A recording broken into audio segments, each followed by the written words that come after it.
Good morning students, how are you all? I hope you are fine. जैसे हमने last lecture में पढ़ा था चैप्टर 15, ऐसे आज हम पढ़ेंगे चैप्टर 15। उसका नाम है गार्बेज इन गार्बेज आउट, मतलब कचरा उसको संग्रहण करना और उसका निपटान, मतलब कचरे को कैसे संग्रहण करना चाहिए और हमें उसको कैसे बचाव करना चाहिए, मतलब कचरे से गंदगी ना हो, उसके बारे में सीखेंगे। ठीक है, सो स्टार्ट करते हैं। We throw out so much rubbish of garbage every day from our homes, schools, shops and office. The grains, pulses, biscuit, milk or oil purchased in shops are packed in plastic bag or tins.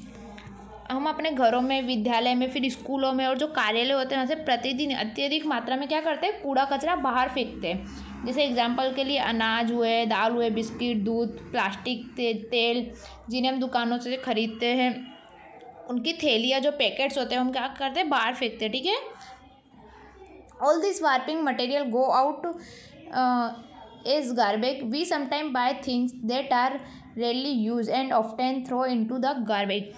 Packing की सभी जो वस्तुएं कचरे में फेंक दी जाती है। कभी कभी हम कुछ ऐसी वस्तुएं भी खरीद लेते हैं जिनका वास्तव में उपयोग क्या होता है, बहुत कम होता है, और हम उपयोग करने के बाद क्या करते हैं, उन्हें कचरे में फेंक देते हैं। सो यहाँ कचरे के बारे में, ठीक है, हमें कैसे उनका मतलब डिस्ट्रॉय करना चाहिए, कैसे उन्हें हमें अवॉइड करना चाहिए। सो पहले हम यहाँ देखेंगे डीलिंग विथ गार्बेज, मतलब कचरे का निपटान। सफाई कर्मचारी collect the garbage in trucks and take it to a low lying open are called a landfill. Figure 16.1। जैसे सफाई कर्मचारी जो कूड़ा एकत्र करके ट्रकों के द्वारा निचले खुले क्षेत्रों में, जब गड्ढे में एकत्रित करता है, ठीक है, जहाँ ले जाता है, जो सफाई कर्मचारी होता है, उन खुले क्षेत्रों को हम क्या कहते हैं, लैंडफिल, मतलब भराव क्षेत्र कहते हैं, जिसमें फिगर 16.1 में देख सकते हो। फिर आपने आसपास में भी आपने देखा होगा, जैसे कि काफ़ी जगह जो कचरे के क्या बना है, ढलान बनाई जाती है, ठीक है, और वहीं गड्ढा किया जाता है, उसको क्या कहते हैं, भराव क्षेत्र। There are part of garbage that can be refused is separate out from the one that cannot be used as such. मतलब वहाँ कचरे के उस भाग को जिनका पूर्ण उपयोग किया जा सकता है, उसी रूप में उपयोग ना किया जा सके वाले कचरे को पृथक किया जाता है। मतलब उस जिस कचरे का उपयोग हो गया हो लेकिन उसका दोबारा हमें उपयोग नहीं करना हो, ऐसे ही कचरे को वहाँ क्या किया जाता है, इकट्ठा किया जाता है, कलेक्ट किया जाता है। Thus the garbage has both useful and non-useful component. The non-useful component is separate out. कचरे में उपयोगी और जो अनुपयोगी होते हैं, मतलब यूजफुल और नॉन यूजफुल दोनों अवयव होते हैं। ठीक है, जो अनुपयोगी अवयव को हम क्या करते हैं, अलग कर देते हैं, फिर इसे क्या करते हैं, भराव वाले क्षेत्र में मिट्टी की परत से हम ढक देते हैं, जिससे कोई ज़्यादा नुकसान हमें ना हो। It is spread then over the landfill and then cover with a layer of soil, मतलब उसे मट्टी से कवर कर देते जो सामान हमारे उपयोग का नहीं होता। Once the landfill is completely full, और उसे पूरी तरह भर देते। It is usually convert into a park or a play ground for the next 20 years. और जो मतलब उपयोगी चीज़ें होती है, मतलब पार्क अथवा खेल का मैदान बना देते हैं वहाँ पे, जिससे मतलब काफ़ी ज़्यादा हमें हमारी ज़मीन को नुकसान ना हो। अगले 20 वर्षों तक इस पर कोई भी भवन निर्माण नहीं किया जाता। ठीक है, no building is constructed on it to deal with some of the useful component of the garbage, मतलब गार्बेज के साथ कोई भी और जो भी कचरा होता है जहाँ वहाँ पे कोई भी किसी भी बिल्डिंग का निर्माण हम नहीं कर सकते। ठीक है, फिर यहाँ देखेंगे activity 1। Collect the garbage from your house before it's throw into the dustbin. Separate into 2 groups so that have group 1, group 2. आपको घर से जो कूड़ेदान फेंकने से पहले आपको किसी एक जगह पर इकट्ठा करना है, उसको 2 पार्ट में डिवाइड करना है, ग्रुप 1 और ग्रुप 2। ग्रुप 1 में क्या करना है, garbage from the kitchen like fruit and vegetable peels, egg shells, waste food, tea leaves, include newspaper, dry leave and paper bags in this group. आपको ग्रुप 1 में क्या करना है, रसोई का कचरा, फल सब्जी के छिलके, अंडे का फिर जो खोल होता है, बचा हुआ खाना, चाय की पत्ती, फिर जो समाचार पत्र होता है, सूखी पत्तियाँ होती है, कागज़ की थैलियाँ होती है, उन सबको इकट्ठा करना है। ठीक है, ग्रुप 1 में। और ग्रुप 2 में pieces of cloth, polythene bags, broken glass, aluminium wrap, nails, old shoes and broken toys. दूसरा जो आपका ग्रुप है उसमें कपड़ों के टुकड़े, पॉलीथीन थैलियाँ, टूटा कांच, एल्यूमिनियम के रेपर्स और फिर कील हुई, फिर पुराने जूते, खिलौने, इन सबको इकट्ठा करना है। Now divide the content of each group into 2 separate heaps. अब इनको 2 भागों में बांटना है, 2 अलग अलग भागों में बांटना है। जैसे label them A B C D, put 1 heap from group A1 and heap from group 2 into 2 separate plastic bags. Tie the mouth of these 2 bags tightly. Put all the 4 heaps in separate pits. Cover them with soil. आपको इन चारों को नाम देना है ABCD। इनमें से जो अलग अलग एक एक ढेरी को क्या करना है, प्लास्टिक की 2 थैलियों का मुंह भरकर हमें पूरा कसकर बांध देना है। मैदान के 4 गड्ढे खोदकर आपको जो प्लास्टिक की थैलियाँ है वहाँ पे अलग अलग गड्ढों में क्या करना है, इनको मिट्टी से आपको ढक देना है, जिससे फिगर 16.2 में बताया गया है। ठीक है, फिर remove the soil after 4 days. आपको 4 से 5 दिन वहाँ से मिट्टी हटानी है। Changes in the garbage up black colour and no fuel smell indicate that rotting of garbage is complete. कचरे का जो काला हो जाता है तथा उसमें से कोई दुर्गंध ना आना दर्शाता है कि उसमें से अगर कोई प्रकार की दुर्गंध नहीं आती है या फिर वो काला नहीं होता है तो कचरे का पूर्ण विघलन हो गया है। ठीक है, गार्बेज इज कम्प्लीटली रोटिंग, मतलब उसका पूर्ण विघलन हो गया है। Put the heaps again in the pits and cover with soil. इसी प्रकार आपको 2-2 दिनों का अंतर करके आपको यहाँ ऑब्जर्वेशन नोट करना है। 2 days and not your observation कि हम ऐसे मिट्टी को ढकेंगे तो उससे क्या होगा। जैसे यहाँ देख सकते हो, डिड द गार्बेज, क्या वह दुर्गंध आती है या नहीं आती है उसमें से। Road completely and note smell, मतलब वह पूर्ण रूप से विगलित है या नहीं, उसमें से स्मेल आती है या नहीं। ठीक है, आपको सारी ऑब्जर्वेशन आपको नोट करने, और वह कब करोगे, जब ये एक्टिविटी आप खुद से कर पाओगे तब आपको ऑब्जर्वेशन आप लिख पाओगे। जैसे आप पेज नंबर 157 पे देख सकते हो यहाँ 4 days का ऑब्जर्वेशन। ठीक है, आफ्टर 4 days, मतलब पहले आपने 4 days में ये किया, फिर 2 days बाद ये, फिर 2 days बाद ये जो ऑब्जर्वेशन है वो ऑब्जर्वेशन आपको यहाँ नोट राइट डाउन करना रहेगा। ठीक है, एक्टिविटी के थ्रू। अभी हमें देखेंगे activity 2। Let us dig a pit about 30 centimeter deep और keep a wooden box at a place which is neither too hot nor too cold. What about a place which does not get direct sunlight? Let us now make a comfortable home for our redworms in pit or the box. आपको एक मैदान में एक गड्ढा बनाना है 30 centimetre गहरा। ठीक है, उसमें एक लकड़ी का बॉक्स किसी एक स्थान पे ऐसी जगह पर रखना है जहाँ ज़्यादा ना तो गर्म हो ना ही ज़्यादा ठंडा हो। ठीक है, ऐसे स्थान के बारे में आपका क्या विचार है, मतलब ऐसा क्यों रखना चाहिए, जहाँ सीधी धूप नहीं पड़ती हो या फिर गड्ढे अथवा जो बॉक्स के जो लाल कछुए हैं वहाँ आरामदायक घर बनाते हैं, इसी जगह पे आपको रखना है। Separate a net or chicken mesh at the bottom of the pit or the box. You can also separate 1 or 2 centimeter thick layer of sand as an alternative. Now separate some vegetable wastage, include peels of fruits, over this layer of sand. जो गड्ढा आपने खोदा है और या फिर जो box की जो तली उसमें से एक जाल अथवा एक मुर्गी जाली हमको बिछा देनी है। ठीक है, अब इस जो विकल्प है, जो अपने ने ऑप्शन है तली की रेत या फिर 2 से 1 या 2 सेंटीमीटर मोटी परत हम उसके ऊपर बिछा सकते हैं। अब रेत के ऊपर क्या करना है, हमें सब्जियाँ या फिर जो फलों के जो कचरा है गार्बेज वो हमें डालना है।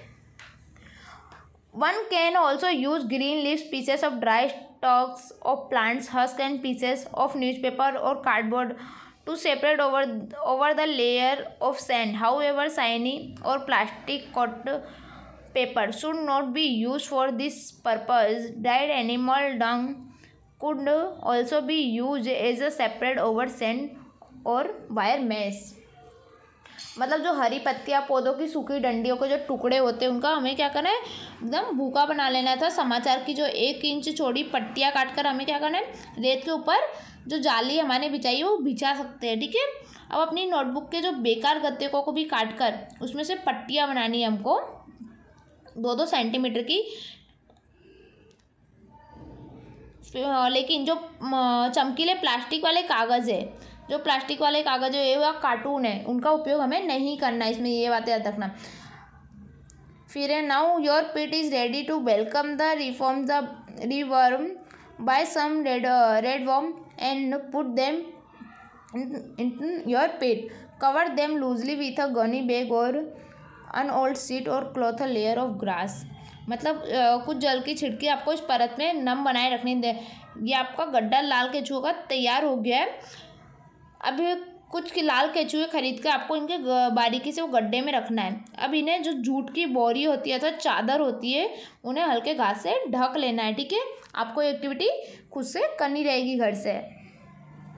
फिर नेक्स्ट पेज पर आप देख सकते हो फूड ऑफ रेड वर्म, मतलब लाल कछुओं के लिए आहार, ठीक है। फिर यहाँ देख सकते हो वर्मी कंपोस्टिंग, ठीक है। ये आपको एक्टिविटी करके यहाँ ऑब्जर्वेशन लिखना रहेगा कि हमने ये एक्टिविटी की तो हमें इससे यह ऑब्जर्वेशन हमने नोटिस किया। फिर ऐसे ही आप नेक्स्ट पेज पर देख सकते हो नेबर्स गार्बेज डंप, मतलब हमारे जो आसपास का कचरा है, ठीक है, वो वाला, उसके बारे में आपको दिया है जो आपको सिर्फ रीडिंग करने के लिए रहेगा। फिर यहाँ नीचे देख सकते हो आप recycling of paper, you will require piece of old newspaper magazine, use envelopes notebook or any other paper, do not use shiny plastic coat paper. You will also need a frame fit with a wire mesh or a net. You can also use a large size sheet in place of a frame. आपको पुराने समाचार पत्र या फिर जो लिफाफे हैं, magazine है, नोटबुक है, या फिर जो भी पत्र है या फिर जो भी अन्य कागज़ है उनकी ज़रूरत होगी। चमकदार और जो प्लास्टिक की लेपित कागज़ का उपयोग हमें नहीं करना, याद रखना। आपको जो जाली वाली फ्रेम होती है वह भी चाहिए होगी इसके लिए, एक्टिविटी के लिए, और फ्रेम के स्थान पर आप एक बड़ी जो छलनी होती है वह भी ले सकते हो, okay. Tear the paper into small piece put them in a tube or a bucket and pour water in it. Let the pieces of paper remain submerged in water for a day. Make a thick paste of paper by pounding it. कागज़ के छोटे छोटे टुकड़ों को क्या करना है, हमें फाड़ना है। अब इन्हें एक बाल्टी में रख के क्या करना है, उनको उनमें पानी डालना है। कागज़ के टुकड़ों को जो पानी में एक दिन के लिए क्या करना है, डूबे रहने देना है। अब इसे भीगे हुए कागज़ को काटकर एक गाढ़ी लुगदी बनानी, मतलब एक गाढ़ा पाउंडिंग बनाना है। Now separate the wet paste on the wire mesh fixed to the frame. Pat it gently to make the thickness of layer of the paste as uniform as possible. Wait till water drains off. If required, separate an old cloth or a sheet of newspaper on the paste to let it soak up with the extra water. अब frame पर क्या करना है, जो जड़ी जाली पर क्या है, गीली लुगदी को फैलाना है, ठीक है। जो लुगदी हमने बनाई है उसे एक समान फ्रेम के नीचे हमसे क्या करना है, ठोकना है कि वो एकदम पूरे सिमिलर हो जाए। फिर पानी के बाहर निकल जाने का हमें इंतज़ार करना है। यदि आवश्यक हो तो क्या करना है, फ्रेम पर पुराना कपड़ा या फिर समाचार पत्र जो है वो फैला देना है, न्यूज़पेपर, जिससे लुगदी अधिक से अधिक जल, मतलब ज़्यादा से ज़्यादा पानी वो सोख लेवे, ठीक है। ये एक्टिविटी आपको घर से करनी रहेगी। फिर वो पानी सोख लेने के बाद उसका हमें ऑब्जर्वेशन करना है कि अब हमें इससे क्या निरीक्षण किया। फिर आपका यहाँ देख सकते हो प्लास्टिक बून और अ कर्स, मतलब प्लास्टिक वरदान है या फिर अभिशाप है हमारे लिए। Some kind of plastic can be recycle but not all them. कुछ प्लास्टिक ऐसी होती है कि हम उनका दोबारा उपयोग कर सकते हैं, पुनर्चक्रण कर सकते हैं, लेकिन कुछ ऐसी होती है कि उनका हम दोबारा उपयोग नहीं कर सकते। Did you notice that polythene bags and some plastic did not note activity 1? You might now easily understand by polythene bags create a big problem in garbage disposal. जैसे आपने एक्टिविटी 1 में देखा होगा कि पॉलीथीन की कुछ थैलियाँ कुछ मतलब अच्छे से मतलब विगलित हो जाती है, ज़मीन में मिल जाती है। आप अच्छे से समझ सकते हो कि पॉलीथीन की जो थैलियाँ होती है उसका निपटान एक बड़ी समस्या क्यों है। फिर यहाँ नीचे देख सकते हो the use of plastic in itself may not create so much of a problem arise when we use plastic excessively and are ignorant about waste of disappointing their waste. This is what is happening all around us.